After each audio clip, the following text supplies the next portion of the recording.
Welcome to another episode of Resisting Authoritarianism. This video, as always, is brought to you by the Global Institute of Justice and Government, also known as the GIJG. In this video, we will discuss the Gambia under the leadership of Yahya Jammeh from the years 1994 to 2015. First, though, for those who aren't familiar, welcome to the Global Institute for Justice and Government. Our mission is to spread awareness and information surrounding formerly authoritarian regimes across the world. This information is often for fact clarification, gives awareness, and also deters countries with histories of authoritarianism. Our information identifies past wrongdoings, giving warning signs and general resistance information to our audience, with hopes they can stop countries from backsliding into authoritarianism or to prevent future authoritarian regimes from forming. Specifically on the Gambia was one of the last African nations to gain independence all the way in 1965. The Gambia then went through a period that has been largely uncommon in the history of West Africa.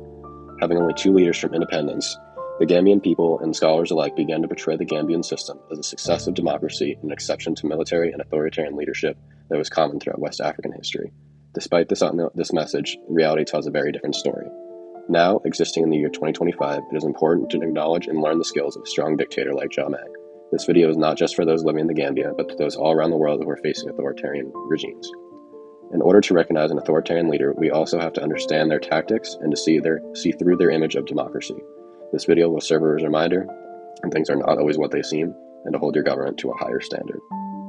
Despite being portrayed as a beacon of democracy, Yahya Jammeh's regime started in 1994 through a bloodless coup where he took over the Gambia and made the usual promise to restore good living conditions and to return to civilian rule.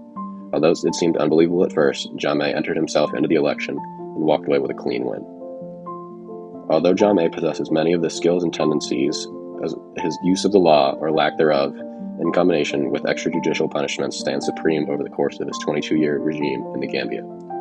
Under Jammeh, the law functioned as a tool to repress, instill fear, and to punish opposition with the ultimate goal of maintaining power in the Gambia.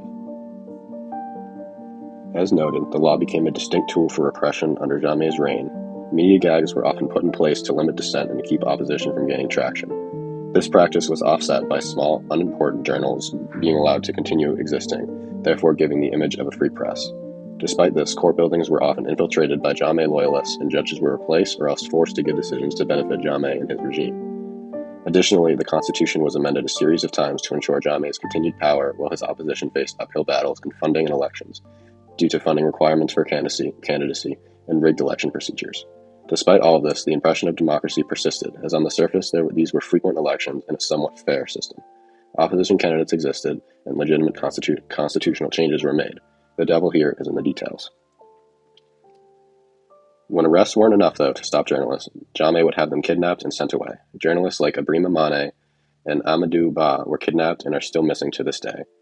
Beyond that, the junglers, or else Jammeh's private police force, were among the most feared groups in the country, attacking and torturing suspected wrongdoers on Jammeh's orders. This ultimately culminated in the expansion of the National Intelligence Agency, which acted in a similar manner. Despite the use of extrajudicial action, the negative impacts remain limited thanks to Jammeh's unique skill set and loyalists in government.